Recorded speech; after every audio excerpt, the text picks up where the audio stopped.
Sir விருப்பம் தொடங்க போகுது. கோபிச்செட்டிப்பாளையம் உங்களுடைய வசம் மீண்டும் கையப்படுத்தப்படுமா? அது தலைவர் அவருடைய முடிவு.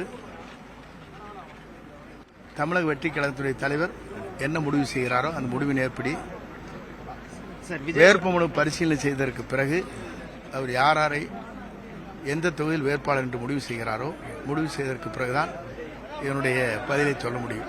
சார், ஈரோடு மாவட்டத்தில் போட்டியிட சொல்லி விஜயை சொல்லுவீங்களா? நீங்க கட்சியில இணைஞ்சிருக்கீங்க.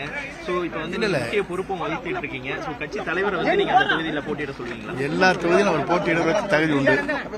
அவர்தான் எல்லா தொகுதிக்கும் அவர்தான் வேட்பாளர். வேட்பாளராக யார் நிறுத்தப்பட்டாலும் அனைத்து தொகுதிக்கும் அவருக்கு தான் சொந்தம். ஆகவே எந்த தொகுதியில் வேண்டுமானால் அவர் போட்டியிடலாம். தனி தொகுதி பொது தொகுதிக்கு எவ்வளவு கட்டணம் டிடி கொடுக்கணும்? இருக்கு 10,000, அதுக்கு 5,000. வரி புகார்ல 1,50 கோடி ரூபாய் அபராதத்தை சரிதான்